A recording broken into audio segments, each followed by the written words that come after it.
Good afternoon, Miss Bratkins. Oh, good afternoon. Into my office, Miss McNamara. Where's the fire? Just follow your master.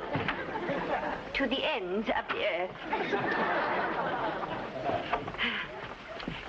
Yes, sir. Susie, I just had lunch at the Colonial. The Colonial. Oh, I'll get your bicarbonate right away. Susie. Now, Mr. Sands, I'll bet you had that salmon, and you know what salmon does to you. It tries to swim right back upstream. Susie, will you listen to me? I am trying to tell you something. I was eating lunch at the Colonial, and sitting right next to me was Bernard Hugo, the opera impresario. No. I could hear every word he was saying, and you know what? Hugo is going to produce on Broadway a spectacular production of Samson and Delilah in English. No. I heard him say that he was going to conduct a worldwide search for the leads. But you're planning to save him the trouble. You guessed it. Bernard Hugo presents Phyllis Gerard and Jeff Ritchie in Samson and Delilah. I can see the beginning of a beautiful commission. Oh, I'm not doing this for the money. Those kids deserve a break. Now, Jeff and Phyllis have well-known movie names. Imagine the furor when the public finds out those beautiful kids can really sing. Well, Mr. Hugo better find it out first. Hugo, Bernard, Hugo. Would you like me to get it for you? Susie, no, this is a really big deal. I've got to handle this personally from the word go. Oh, certainly, sir. But Connie Dugan, Mr. Hugo's secretary, is a very good friend of mine, and I thought maybe... Miss McNamara, when you are dealing with a giant like Bernard Hugo, you do not go around scratching on secretaries' doors. You must be bold, ruthless. You must be a giant yourself. I see. Peter Sands calling Bernard Hugo, please. Peter Sands. Sands. S-A-N-D-S. That's right. Yes, I am an agent. I would like to speak... Yes, but... All right. Thank you very much. Was the other giant out? Who does he think he is? Mr. Hugo isn't seeing any Broadway or Hollywood agents. My clients aren't good enough for him. Just because Phyllis and Jeff have made a few bucks in movies, they're not good enough. Well, I'm afraid Mr. Hugo is an intellectual and artistic snob. Small-town kids like Phyllis and Jeff wouldn't impress him. Yes, but how can such a great producer be such a colossal idiot? By working at it night and day. Well, that's that. We can forget about it. Not yet. Now, Connie, his secretary, tells me that it's Mrs. Hugo who makes the decisions. Mrs. Hugo? That's ridiculous. Susie, have you ever met her? No, but Connie tells me that... Well, I have. She's a vague, twittering little cream puff whose only concern is that the cup match the saucer. I'm merely trying to tell you what Connie tells me. She says that it's the missus who makes the decisions. You girls and your flighty, romantic notion that behind every man is some noble, strong, long-suffering woman. Fiddle-faddle. Am I excused? Yes.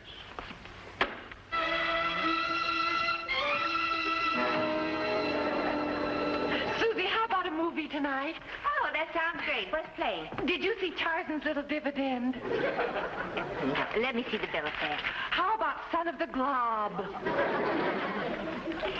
Let me see. The Bijou is playing 10 Crazy Killers. Oh, I don't think I feel like a musical. Isn't there anything exciting? Stacy Diggs' column. That sounds good. Impresario Bernard Hugo is miffed, and we don't blame him. Good beginning. For the past 6 seasons, he has headed the Opera Association's annual dinner, but this year, because of the preparations for Samson and Delilah, he told the association they would have to find someone to take his place. So far, not one of the so-called opera lovers has volunteered for the responsible position. Susie, you ruined the whole movie by telling me the plot.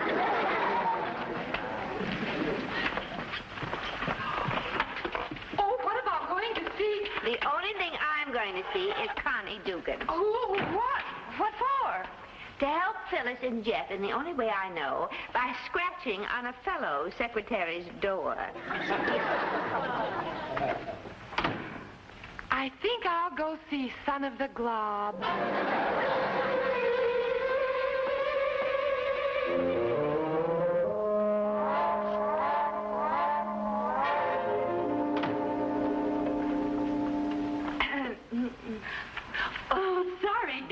won't be casting until next month. Oh, but I'm looking for Connie Dugan.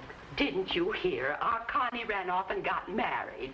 I'm Mrs. Hugo. I'm just sort of keeping the office open until I can find the right secretary for my husband. A girl who's efficient, capable, and not very good looking. Well, how do you do, Mrs. Hugo? I'm Susan McNamara. Connie's spoke of you often. Isn't it nice about her getting married? Oh, yes. You're a friend of Connie's? Well, yes, sort of. We took a shorthand refresher course together. Oh, how nice. You will have to excuse me, Miss McNamara. There's so much work to be done. We're going into production, you know. Yes, I read something about it. Well, I guess I'll just have to take another turn around the park. I simply cannot go back to my office when my boss, Mr. Sands, Peter Sands of International Artists, hasn't anything to keep himself busy. He just drives everybody absolutely crazy. Mr. Hugo is much the same. But his problem right now is there just aren't enough hours in the day for him to attend to everything. It was too bad we couldn't join forces. Well, I suppose I should go back and play Scrabble with Mr. Sands. He gets so nervous when he just sits there listening to those scratchy opera records. Records? That's what I'll do. I'll stop by and buy him some new opera records to brighten up his day. Well, goodbye. Records? Is Mr. Sands a music lover? Oh, Mrs. Hugo, he sleeps, drinks, eats, and dreams music. Miss McNamara, I've just had an idea. Oh, is that so? You've heard of the Opera Association, haven't you? Oh, yes, I've read something about it.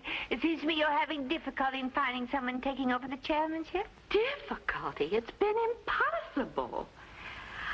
Miss McNamara, do you think Mr. Sands would... Would what? Oh, no, I couldn't. Yes, you could. But why not? You said Mr. Sands loves music. Oh, he's mad about it. Oh, but I couldn't. He wouldn't. But anyone who loves opera would be glad to give up his time. Oh, but it would be too presumptuous of me. Now, Mrs. Hugo, Mr. Sands would be honored to take over the chairmanship of the opera's dinner. Do you really think so? I know so. Would you ask him for us, Miss McNamara? Well, dear, don't you think it would be better if you wrote a letter? He'd like that. You know how men are. Yes, my dear. And so do you.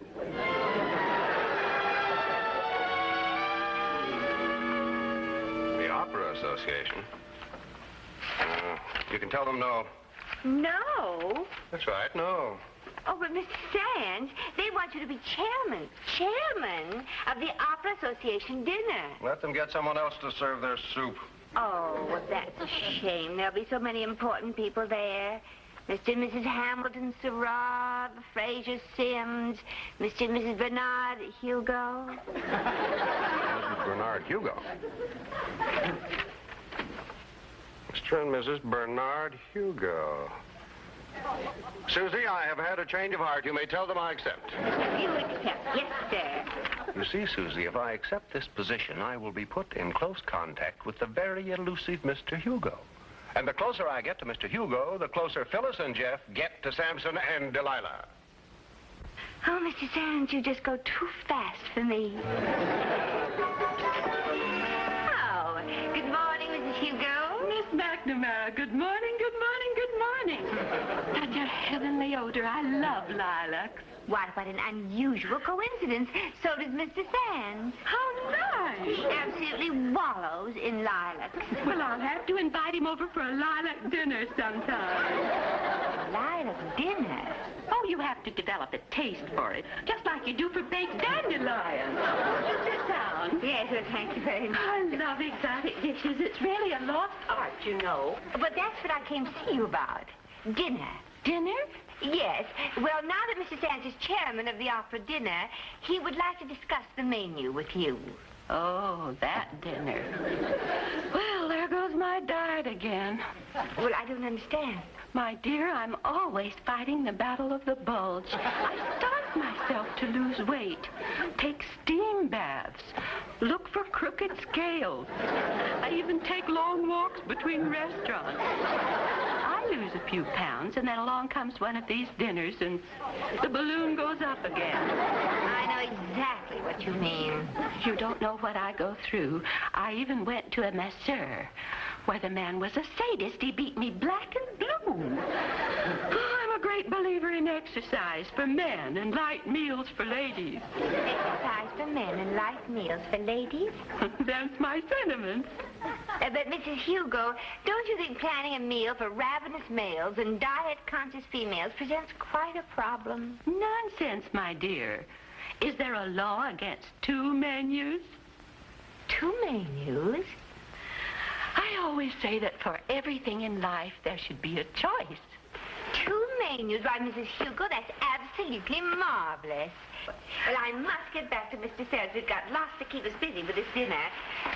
Oh, and Mrs. Hugo, Mr. Sands would like to discuss with someone his duties as chairman. Well, of course he would. Now, let me see.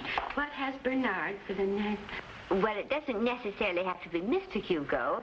It could be Mrs. Hugo. Me? Yes, I'm sure you would be a great help to Mr. Sands. Do you really? Yes. I'm sure that Mr. Sands would enjoy meeting the charming, attractive lady of the household. Miss McNamara, you know you're women, too. And so do you, Mrs. Hugo. Mrs. Hugo? What do I want with Mrs. Hugo? I took this job to get in with Mr. Hugo so I could get an audition for Jeff and Phyllis. Yes, but Mr. Sands, you really have to see her. After all, she is the great man's wife, and I'll see that she only stays a few minutes. Oh, all right. What are you doing? This is lilac. Hello. Oh. Well, what are you spraying me with it for? Well, it's... Susie, there's a man out there with some lilacs. Oh, fine. Spray some more. Oh, spray? All right. Stop that! Oh, I'm sorry, Mr. Sands. Excuse me. I was just doing what Susie told me to. I'm sorry.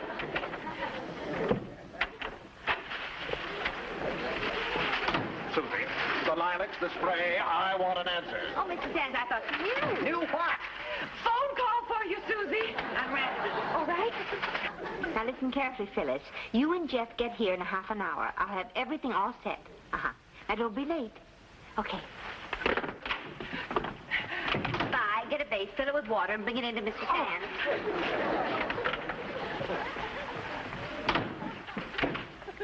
Susie, I demand an answer. What is the reason for all this disorganized confusion? Yes, of course, Mr. Here's Sands. the vase, Oh, yes. Susie. Put these in, and I'll get rid of this. All right. No, you don't. No one gets out of here until I get an explanation. But, Mr. Sands, I'm just following through with what you always say. What I always say. Yes. That it's good business to be nice to the wife of the client you're after. Oh? Was that what I always say? Mm-hmm. Especially when the wife is mad about the scent of lilacs, hence the cologne and the lilacs. Naturally. Bye. Back to your post. It was so exciting for a while, wasn't it? It's always good business to be nice to the wife of the client you're after. Very wise. Susie, sit down. I have some dictation for him. Hey. The menu for the Opera Association dinner by Peter Sands. Stuffed eggs, stuffed celery, stuffed artichokes. Stuffed people. Creamed spinach, cheese blintzes, hush puppies. Hush puppies. Love 'em, love 'em. Ravioli, au gratin potatoes, stuffed potatoes, hash brown potatoes. You forgot candied potatoes. Oh, I don't want to go overboard on the starch. Black bottom cream chiffon pie, a la mode. No meat? Steak, steak and more steak. Make your mouth water? Put on a couple of pounds just writing it down. You don't think it's too much, do you? Too much? Well, not for a husky man like you, Mr. Sands, but how about those diet-conscious females? No stuffed potatoes. Verboten? No bleaching? Not a teensy, Blancy. And black bottom cream chiffon pie puts on too much weight. Well, I'll be darned if I'm going to sit there and pick at some no-calorie meal. Well, I don't blame you, but still, it does seem a shame only the gentleman could enjoy the dinner. Well, what am I supposed to do? I can't have 2 menus. 2 menus? But it's a marvelous idea. What? Well, a hearty meal for the gentlemen and a low-calorie meal for the women. 2 menus? 2 menus.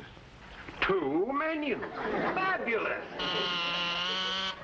Mrs. Bernard Hugo to see Mr. Sands. Just a moment. Send her in.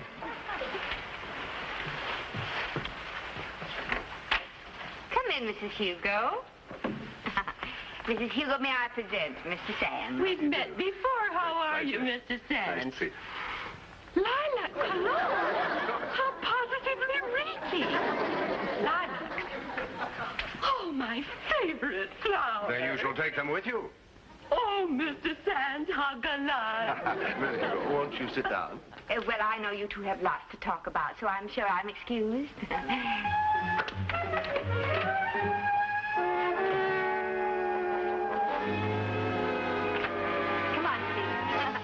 Hi, Jeff. Hi. I understand she's here. Yes, everything's perfect so far. I better warm up my voice. Well, no, that won't be necessary. I just want you to meet her. Oh, we're not going to sing for her today. Well, no, not today. But if I know Mrs. Hugo, not only will you sing for her, but Mr. Hugo as well. Bernard Hugo. Uh-huh. Now, you kids wait outside. I have to break up the love affair.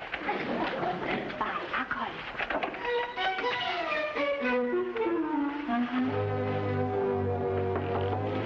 Mr. Sands? Come in. Oh, pardon me.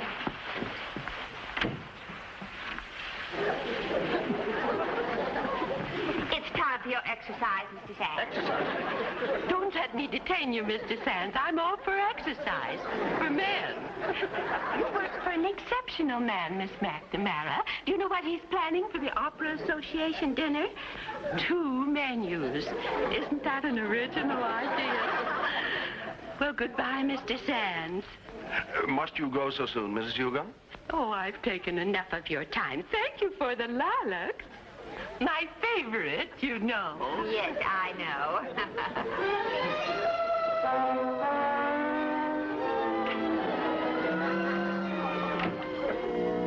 You've wasted your time on a shorthand refresher course. Well, Mr. Sands does dictate rather rapidly. I never heard such a sales talk.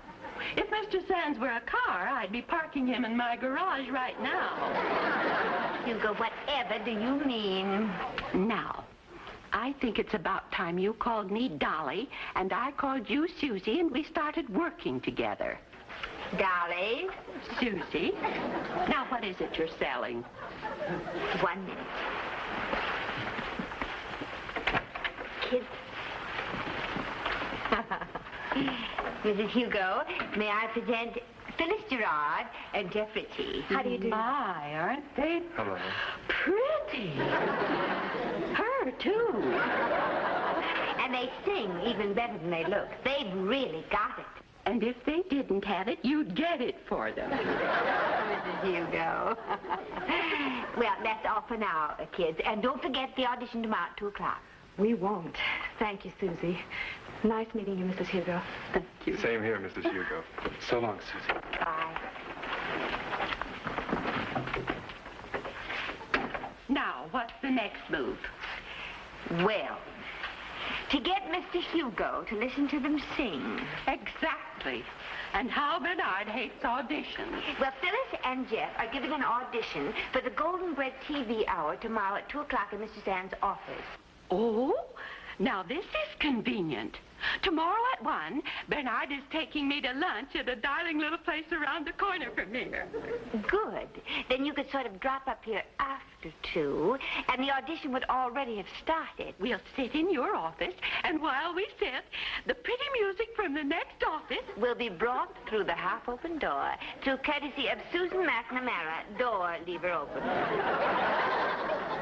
if your boss doesn't make a strike with this setup. We'll set him up again. A little after 2.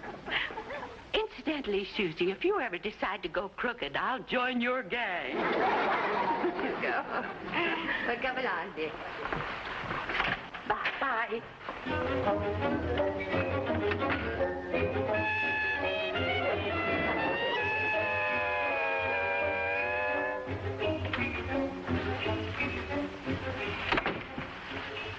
Well, Susie, I made quite a hit. Oh, you certainly did. And everything is just working beautifully. I made an appointment for Mr. Hugo to be here tomorrow at 2 o'clock. Susie, 2 o'clock tomorrow is the Golden Bread TV audition. Oh, what a terrible mistake. Can't understand these things. I can't understand how... Wait a minute.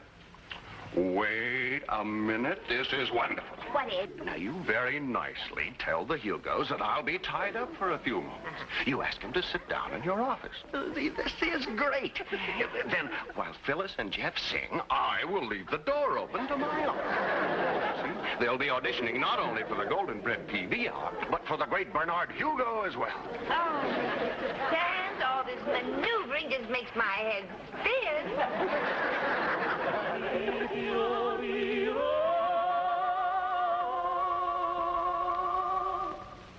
My, what lovely voices. So rich and strong, Bernard. Very nice. And so attractive. I'm sorry, young lady, but tell Mr. Sands that it's almost impossible for me to wait any longer. Oh, Miss McNamara, do you suppose Mr. Sands could pop in for just a tiny second? I want Bernard to shake the hand of the man who has given us the double menu. Yeah. And ask the young people to pop in, too. I'd like to thank them for their concert. Thank you. Just wait till you see how pretty the little soprano is. I'm terribly sorry to have kept you waiting. It was a pleasure, Mr. Sands, wasn't it, Bernard? Sands, I'm Bernard Hugo. Understand you're doing a crackerjack job on the opera dinner. Thank you. A very worthwhile cause. Keep up the good work. Very nice indeed.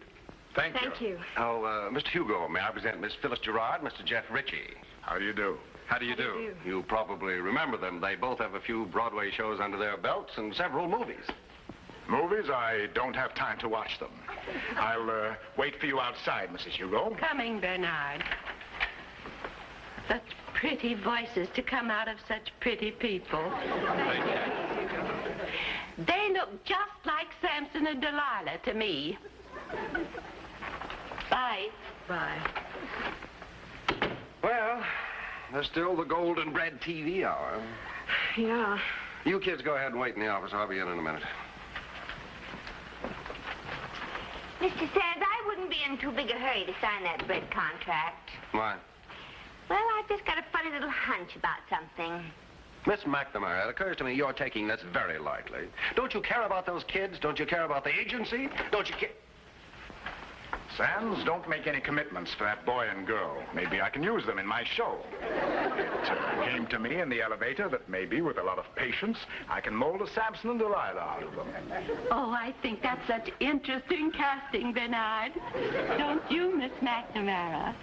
Well, nothing the great Hugo does would surprise me. Thank you, Miss McNamara. Call me. Mrs. Hugo, enough of this dilly-dallying. There's work to be done.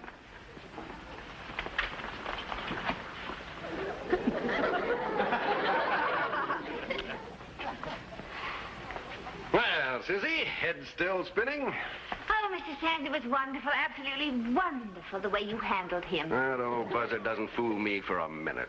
If he thinks that by playing that cold shoulder routine he can get Jeff and Phyllis to work for less, he's got another think coming. I could tell it from his eyes in the very beginning. He was crazy about those kids. Yes, well, Mrs. Hugo liked them, too. Susie, Susie, Susie, still looking for the woman behind the man. Who's behind me? You? You said it. I didn't.